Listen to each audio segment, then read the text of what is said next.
Are you one of those non-believers whose dreams of Santa Claus faded with childhood? We are bringing you back the magic. I'm Charna Davis-Wiese, and welcome to UCF In Print. Santa is real all year long, even for grown-ups. Just ask J.J. Ruscella, joining us from the UCF Theater Department, from independent film and TV producer, author. Shall I go on? We've left the whole half hour. I can't even keep up. In fact, I wrote down all the things you do, and it just amazed. This book is so cool to me because I distinctly remember a time when kids would tease me at school because of Santa Claus, and my father setting me aside and telling me the story of St. Nicholas the Saint. Right. But this book, Santa is Real, is not about religion. Not at all. It's not about fantasy. Right. It's not about magic, but it's going to give everybody a chance to believe. Before we talk about it, right.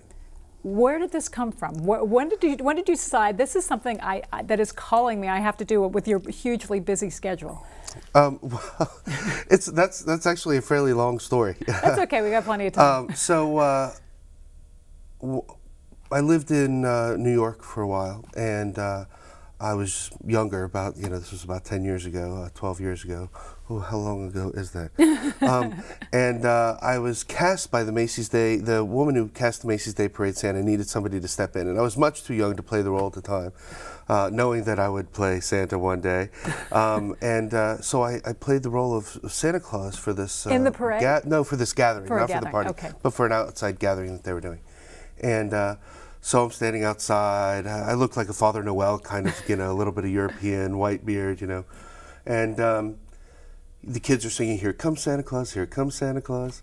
And I walk in, and this little girl, her eyes become the size of silver dollars, and she reaches up her hands like this. So I pick her up, and I carry her in. And children, they're sitting right up against you, and the parents are, there, and you're there as a proxy, standing, because Santa's kind of busy that time of year.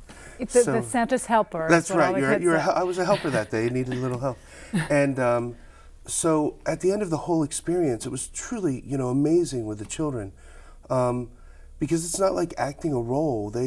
People want to believe that you are the representative of that deity, even the parents, because as a parent, you and I both know, as parents, we want that magic for our children. Absolutely. And probably a lot of that magic we want for ourselves as well. Well, at the end of the whole experience, these three men walk up to me, these 35-year-old, mid-30s fathers, and they say, "Hey, Santa, would you mind if we took a picture with you?"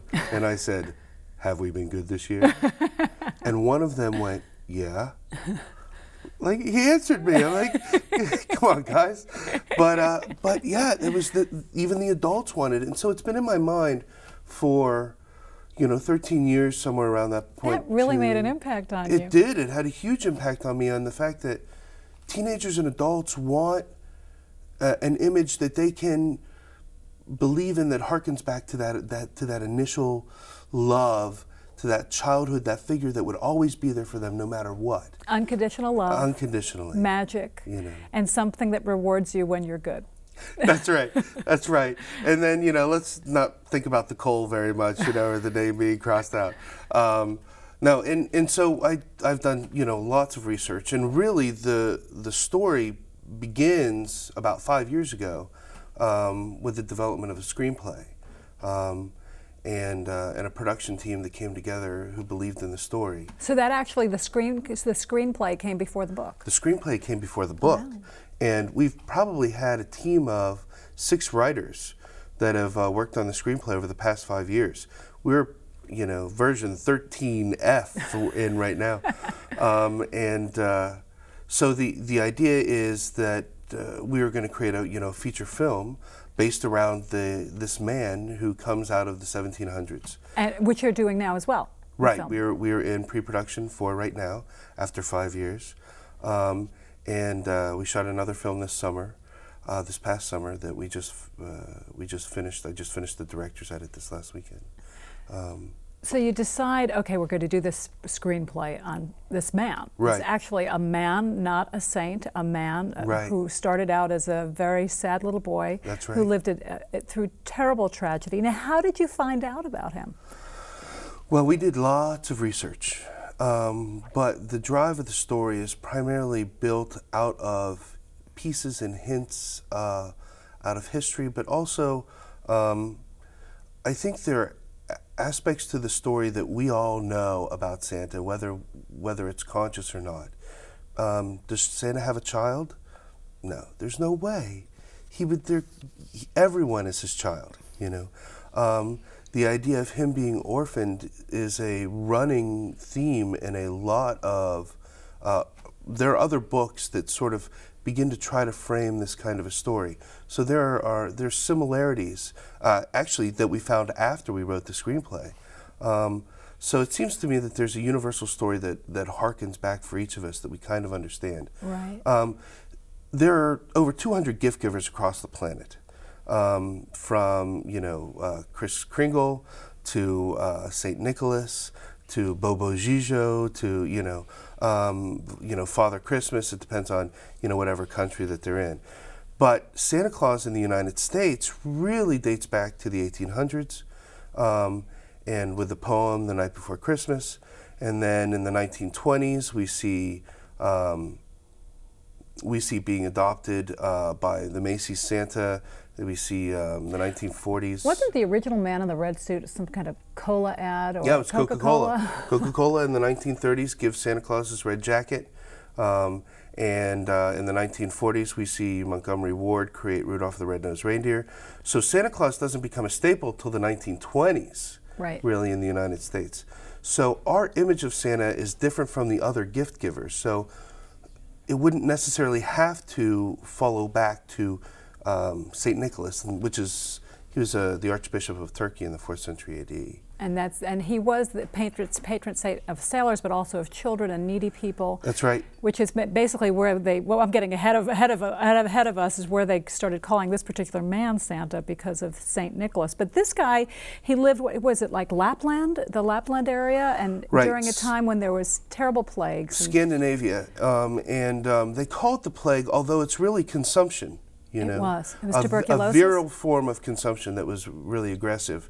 And in part because, the plague doesn't really exist in the mountains because normally it follows off of rodents and, right.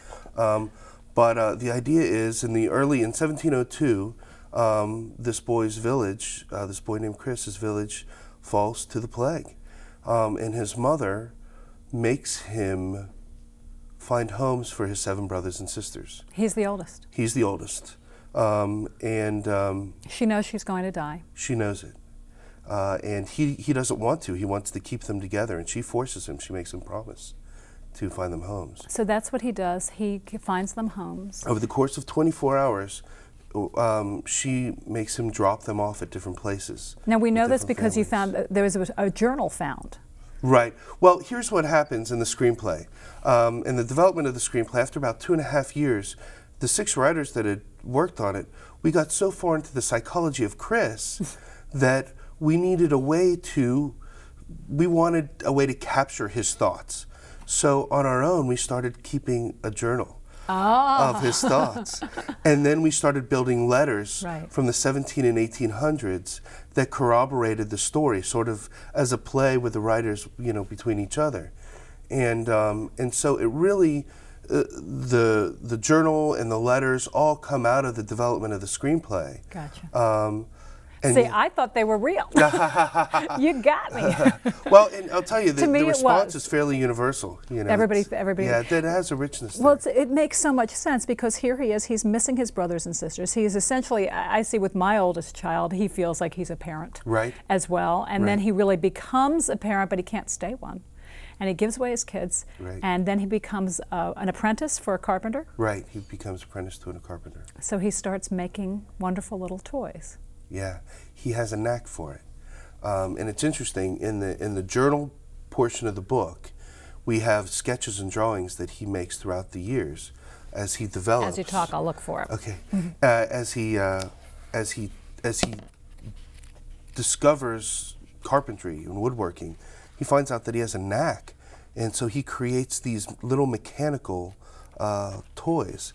And when we were developing, like this one? Right.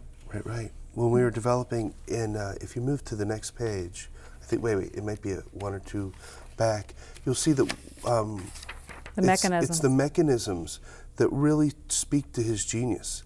And that we actually laid it out the way Leonardo da Vinci laid out his own sketches and, you know, the developments of his thoughts. So he starts sneaking out and leaving these toys at the homes where his siblings are? Is that what happens now? What happens is that the first year he's an apprentice, he's decided he's going to collect his brothers and sisters again.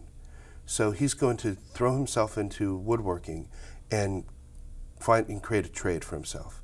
And on the 1-year anniversary, on Christmas Eve, on the 1-year anniversary of him having left them, he goes to pick them up. And he's made a toy for each one of them, one of these unique toys. And he finds that they have new homes and new families and new mothers and fathers and brothers and sisters. And he no longer has a place in their life. So he's forced to watch from the outside, you know, their joy. And from there, the deliveries grow from his families to the countryside to, of course, the world.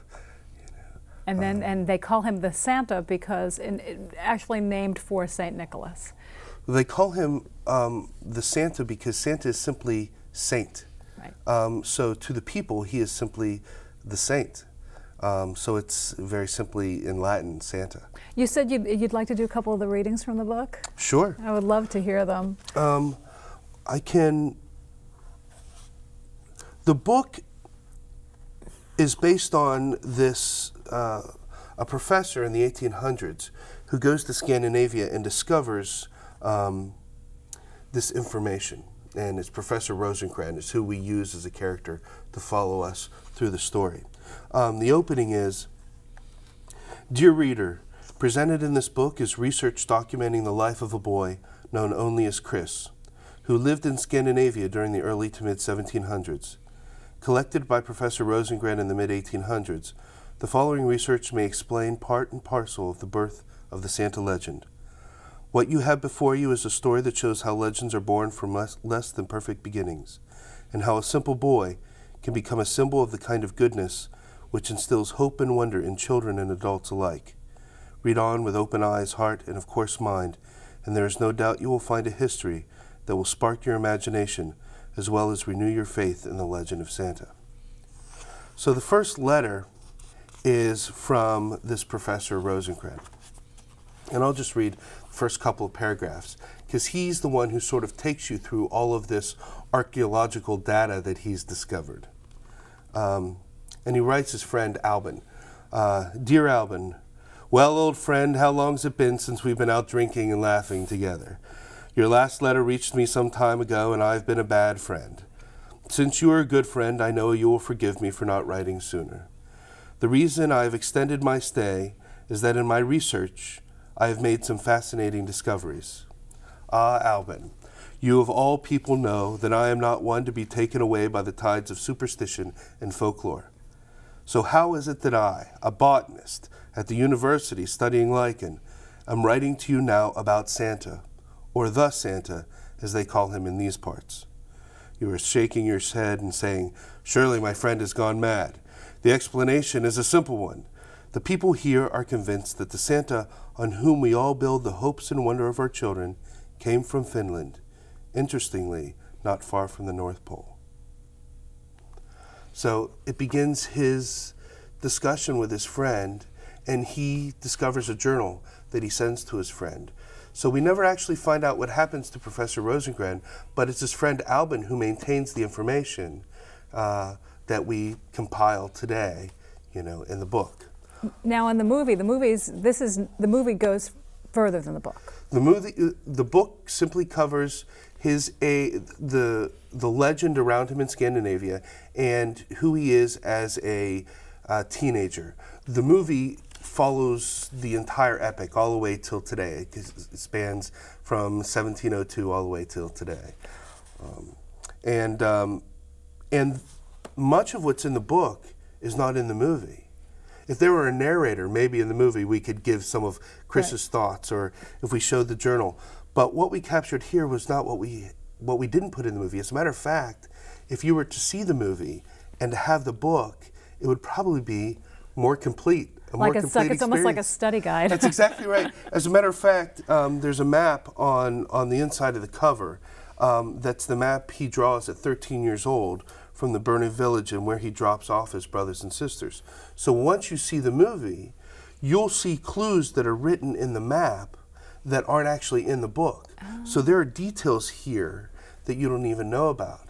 And what's beautiful about the writing, I'm in love with the book. I am too, it's wonderful. There are contradictions in the letters and some of the folklore from the villagers, and like, does he have 7 brothers or 8 brothers? 7 brothers and sisters or 8 brothers and sisters? And even in the drawings, there's one where Huixan Tan, who's a costume designer from China, did the artwork for the children's poem, the Scandinavian poem. And it's just tremendous. She brought in her work to me, and she said, "It's not. Do you like it? I love it. Well, it's not complete. I need to finish it." No, no, no, no. It's done. I want it to look somewhat unfinished, so much more raw instead of, real cartoony or real polished. It's better to have that rough. I wanted that 1700s. More like the 1700s, not like it was done on a computer today. And in this one picture, Chris is learning how to snap and pull the reins by his father. And he's got his brothers and sisters in the sleigh with him. Well, there's another child who's helping from the front of the sleigh pull it, and it's a ghosted figure. Mm-hmm. Well, was it 7 brothers and sisters or 8? And the idea is that Chris may have had an older brother who fell to the same fate as the rest of the village. And in reality, if it was truly a family in the 1700s, that very possibly could have happened. Sure. And most likely you wouldn't have all the pieces. Right, that's right. You wouldn't have all the pieces to the puzzle. And so it's almost an experience, an interactive experience between the reader and the book. Because Chris's thoughts, even in his journal, are pieces and parts, And that's what a kid would do. I see my kids do it. They don't fill the whole thing right, out. They get distracted hand this by into your English teacher and know that you didn't actually finish this thought here, and we don't understand what you're talking about here. And the website's totally interesting. The website is phenomenal. Thank you. It's very fun to look. SantaIsReal.com. It's very fun to look at. It's to turn the pages of the book and read it, but it's not the whole book. It's just part of it. It's just parts of it. Right. And even the writing of it is not the complete edit that comes into the publisher. But we had 2 incredibly talented young web designers who created a flipping book, on. It's amazing. It's really fun. And there's some pages where you actually flip and there's a little envelope and the envelope comes out and opens. Right. And I'm thinking, oh, holy cow, how did they do that? Well, I think actually part of the inspiration for this was a limited edition. This is a collector's series. Part of it is actually for the investors in the movie, and it was actually sold only in antiquarian bookstores this past Christmas. Next year it'll be a mass publication. It'll be thicker than what you have here, and it'll probably be subdivided. Like the poem will be a separate book altogether. So this publication will never happen again. There were only 300 limited edition copies, and they're all, printed. Are they done? If somebody's watching wants one, how do they get one? If they have a lot of money. That's going to be very difficult. I don't know how much money. How much money are we talking? Enough to invest in a film? There might be 1 or 2 left over. Well, that kind of wipes me off the map. Now, tell me about the film. That must be a total odyssey as well. It's not your first film. It won't be now. We were very lucky. Over the past 5 years, we've had a lot of support from individuals, and somehow people have believed in the story. And if you go to the site, you go to the corporate site, you'll see that people like Sandy Sissel, who shot Master and Commander won Oscar for cinematography. Amazing cinematography. Oh yeah, she's offered to be the cinematographer on the movie. And Stephen Campbell, who shot Monster, shot the teaser. If you go to the website, you can see the teaser, and you might recognize Santa. You know what? My computer won't let me see that, so I'm going to have to work on it. But I can tell you who Santa is. And also in the beginning of the book, I recognized Santa as well, the drawing. Yeah. And so you're playing Santa in the movie. Once he's 30 years old. So how is that? How is it to live this book that you're so in love with? Does it bring you back the magic from when you were the Santa in New York? Absolutely. 12 years ago? Absolutely. it's intimidating, you know, but it's big shoes. Yeah, really, you know, I hope it's all right, you know. Santa, don't take any offense here, you know, I'm just trying to help you out. He needs a lot of help. It's not, he's okay with it. And so do you direct yourself? No, I have a co-director that I work with. We just directed a movie called The Karaoke King this past summer. That's it's Caddyshack in a karaoke bar. So it's definitely not the same demographic that the Santa movie is moving for, but our investors and some of our producers felt like before we give you the large budget movie, let's have you direct another film beforehand. Now, is that ready for release? It will be ready for release as of May 1st. Was it all shot here? It was, as a matter of fact. That's part of the company's mission too, Kai's Productions, is to shoot all of our films here in Orlando. I don't think people realize they always look for the big motion picture studios and closing down streets and $100 million movies, but there's a lot of independent production going on here. There's a lot. As a matter of fact, Orlando is ranked one of the largest independent film locations in the United States. We're struggling with the non-independent stuff, which keeps our crew members going. So, and really, it's the crew creates the artistry of the film. Right. So I think that's a struggle here, and that's part of the reason why we're being offered Lithuania right now to shoot Chris, and we're saying, how do we stay here in Florida? There's some scenes you probably can't. Well, sure. It really depends on how much we blue screen. How much you do in the winter. Green screen, you know. Well, you know, we were looking at Argentina, because if we shoot over the summer, we need snow. Right. You know, in the summer. And you can go there for it. Sure, and they were saying, well, we're going to shoot 80% on soundstage. Well, if that's the case, might as well do it here in Orlando. My primary partners are from here as well. So it's good to stay home since you are kind of sort of not really native. That's We discussed that. When you live here, you grow up here, go to school here, that's good enough. That's right. Even if you're born somewhere else, this is the hometown. As long as you call it hometown. You wanted to read us the poem, the children's poem? Sure. You know what, as you're opening and flipping through it, if you had not told me that there were 6 different artists who worked on this, I wouldn't have known. Really? Because it's very cohesive. It all matches. It all blends together. Thank you very much. The like I said, I'm in love with the book. The artist that created the book. The amount of heart that's gone into this is I can tell. Everybody felt tremendous. The magic. You know, thank you. This is a Scandinavian children's poem. Which embodies the legend of our Santa, and tells basically the initial story.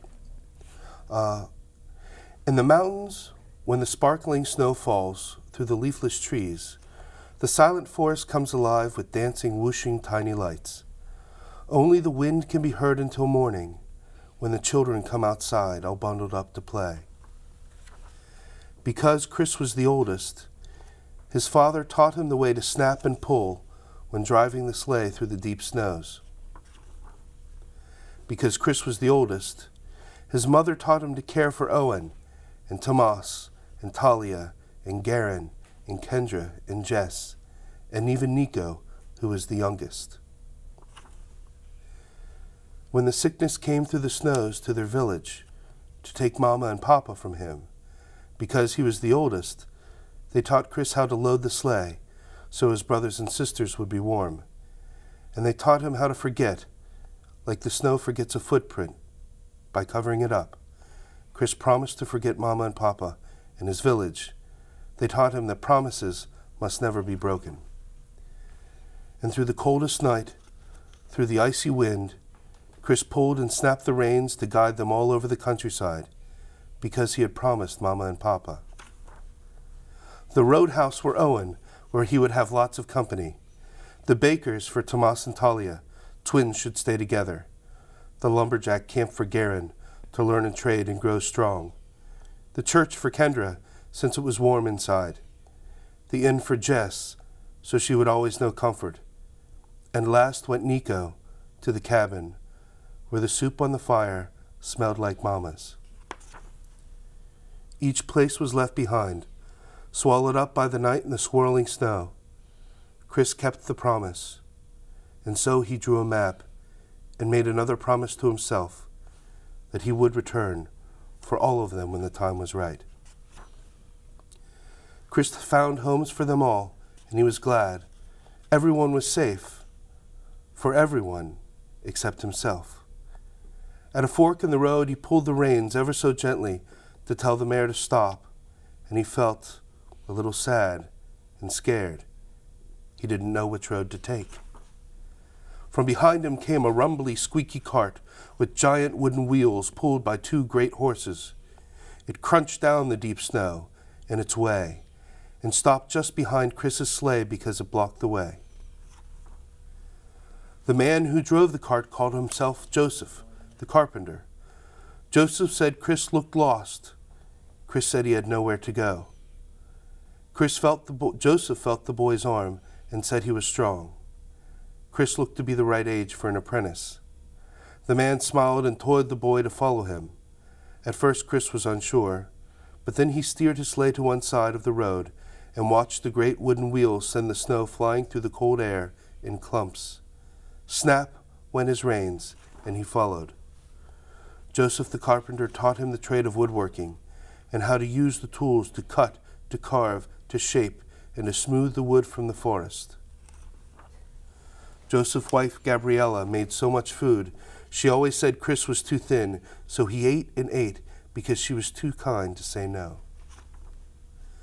During the day, he kept his promise to work hard for Joseph and Gabriella. At night, when the stars twinkled through the forest windows and the moonlight made the snow glow, Chris kept his other promise. He used the craft Joseph taught him to carve and shape and smooth little wooden toys for all of them, for the day when they would be together again. With each day and night that came and went, and with each toy Chris made, the time came nearer. I love it. I totally love it. It's so beautiful. I thought I wasn't going to get teared up in this interview. But you know what? The last thing I'd like to say, JJ, the thing that's so great about it, there's a message that no matter who you are, no matter where you come from, you can do a lot of good. Right. The idea is someone out of less than perfect beginnings can create magic. Thank you so much. And you guys have created magic with the book. I can't wait to see the movie. JJ Ruscella, author, movie maker, Santa, thank you so much for taking time to come talk to us. Oh, my pleasure. Thank you very much. I wish you great success with that. I'm sure it's going to happen. Thank you. Thanks so much for joining us. I'm Charna Davis-Wiese. Join us again next time on UCF In Print.